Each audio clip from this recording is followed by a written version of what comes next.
mayúscula, que es el vector de las variables. Claro, exacto, sí, sí, tal cual. Toda transformación lineal, ahí dice Daniel en el chat, toda transformación lineal se puede escribir matricialmente. Sí, de hecho, es lo más común y lo más cómodo, y una de las razones principales por las cuales uno estudia matrices y sistemas de ecuaciones lineales. Porque después ver transformaciones lineales es mucho más cómodo y bastante más fácil. Es decir, me refiero a que es más cómodo y más fácil verlas como matrices que verlas como fórmulas que la escribí el que está ahí abajo del gráfico. Igual se puede hacer cualquiera de las dos formas. La ventaja que tiene escribirla con matrices es que si vos, voy a poner acá otro ejemplo, voy a sacar esto y voy a poner otro ejemplo.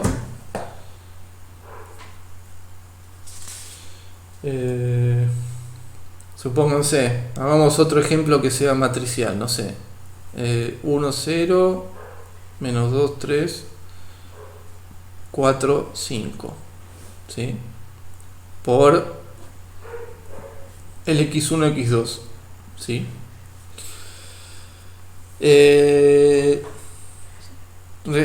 En particular, refiriéndome a lo que dijiste vos recién, Daniel, escribiendo directamente, como acabo de escribir yo, una matriz por un vector, vos ya te asegurás que eso sea una transformación lineal, ¿sí? Por ejemplo, yo ahí escribí, espero que se haga un poco de zoom en la cámara, bueno, si no se los cuento.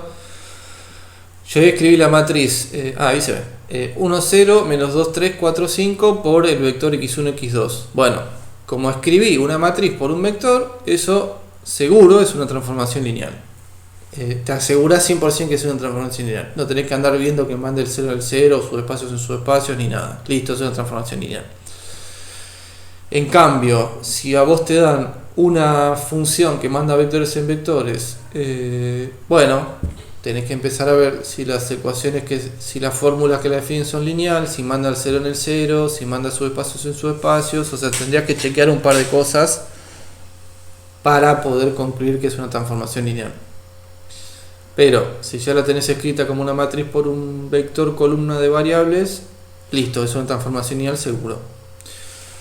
Y fíjense, si ustedes hacen esta multiplicación, ¿no? Esta matriz de acá, fíjense que esta matriz de acá, que la voy a llamar A, pertenece a los reales que tienen 3 filas y 2 columnas. ¿Lo anotaban así?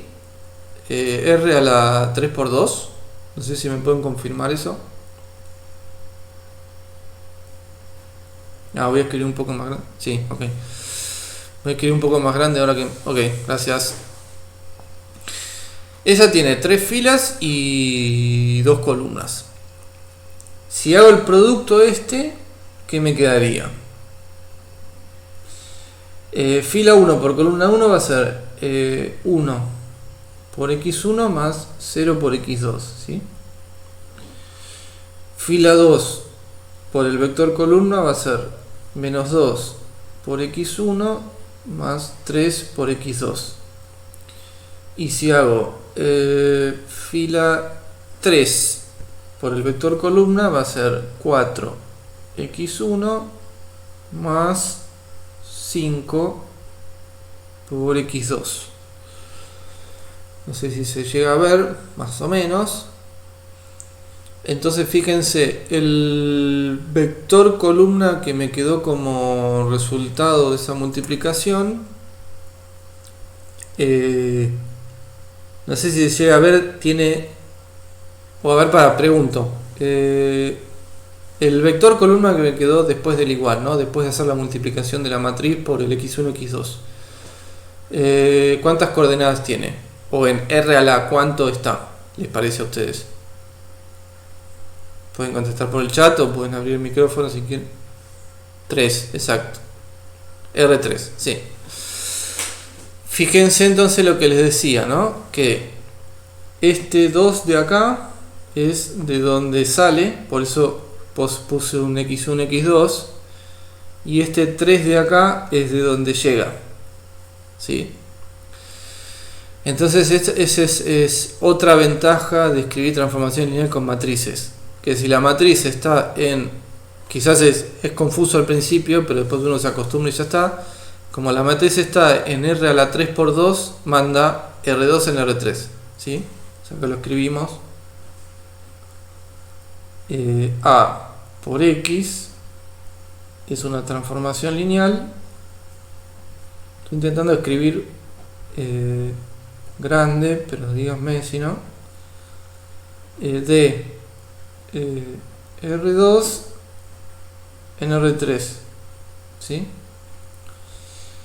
Y no es casualidad que vaya de R2 en R3, es exactamente porque la matriz es de 3 por 2, ¿sí? Es algo que tienen las matrices, porque multiplicas a la derecha por vectores columna, entonces te queda el espacio de salida al final y el espacio de salida al principio y el espacio de llegada al final. Pero bueno. Bueno. Entonces, resumiendo, si quieren se los digo, ustedes ahora lo anotan después acá abajo. Yo igual ahora lo anoto, pero no quiero que la cámara se me quede en eso y sigo para que sigamos viendo el ejemplo y se entienda la cuenta. Si ustedes toman una matriz cualquiera y la multiplican por un vector columna de variables, obviamente que ese vector columna tiene que tener la cantidad de variables que tenga sentido para que la multiplicación tenga sentido. Si toman una matriz por un vector columna de variables, eso genera al mismo tiempo dos cosas. Primero, genera una transformación lineal, seguro, porque si ustedes hacen las cuentas les quedan fórmulas lineales siempre del otro lado. Y además ya saben de dónde sale y a dónde llega, por la cantidad de filas y columnas que tiene la matriz. ¿Sí? ¿Eso se entendió? Díganme si se entendió o no, por el chat o por el micrófono.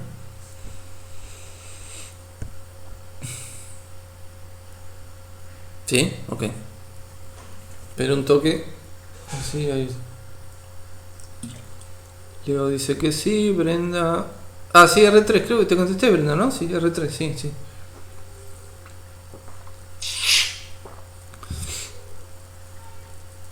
O sea, lo que van a ver en muchos libros... o incluso en algún video de YouTube o no sé, algún curso por ahí que ven en la internet, es que directamente dicen que una transformación lineal es una matriz por un vector columna de coordenadas. Estrictamente hablando eso no está bien, pero se entiende. Pero lo más fácil de pensarlo es así, es como una matriz por un vector. Bueno, ¿qué más? Bueno, esperen que voy a chequear un toque la práctica de transformaciones lineales, a ver qué les quiero contar. Práctica transformaciones lineales. Ahí la perdí. Vectores. ¿Dónde está la práctica? Acá. Ok.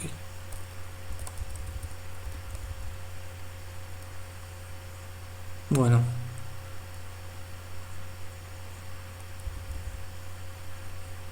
Bueno, les cuento dos cosas más y... sí, cierto. Igual justo lo corté. O sea que está bien. Gracias. Sí. Sí, lo corté. Voy cortando el video que estoy grabando cada tanto para que no se me haga un video larguísimo. Pero como hace un ratito justo lo corté para ver si el audio se estaba grabando bien o entrecortado. O sea, para checar si era problema mío o problema de la conexión de ustedes. Pero no, se está grabando bien.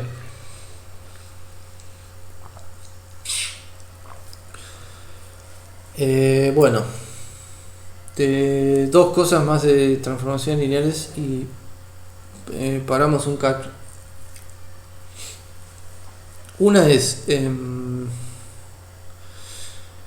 ¿se acuerdan de análisis lo que eran los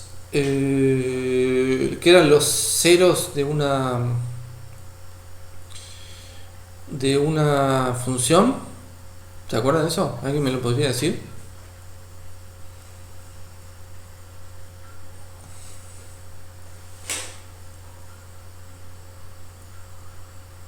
Por el chat o por el micrófono, como quieran.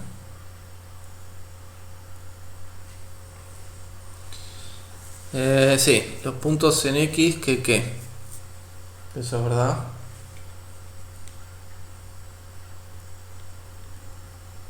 Sí, donde corta el eje X. Sí, ¿y cuánto vale la función? ¿Cuánto vale la función en los ceros o en las raíces?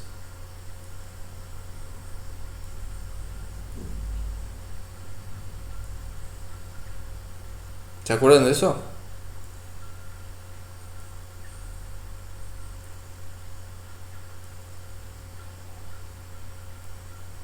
Cero, claro, cero. Cero de I o cero, sí.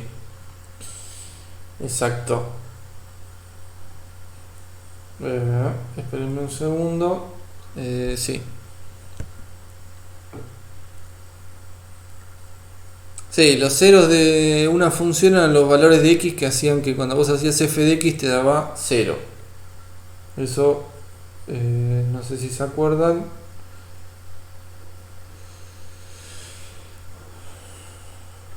Bueno.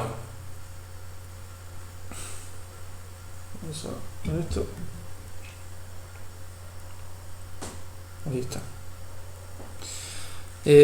Para una transformación lineal no se le dice cero, sino que se le dice núcleo, ¿no? O sea, el núcleo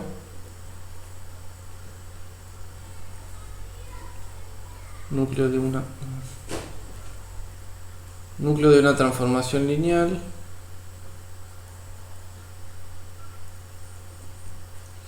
Sí, son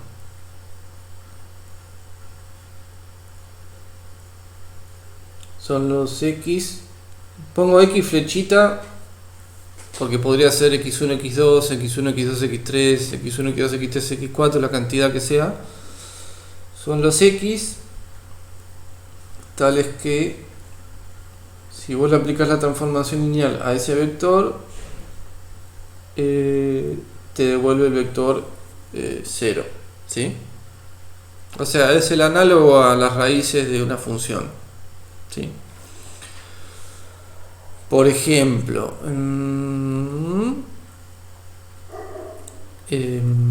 supónganse que tengo, a ver, pongamos un ejemplo.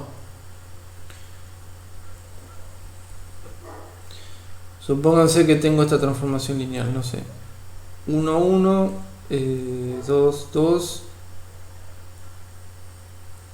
0, 3 por x1, x2, ¿sí?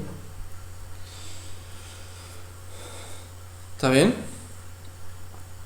Ya vimos que esta transformación lineal, si ustedes hacen la cuenta del producto, sería el 1, 1 por x1, x2 va a ser x1 más x2.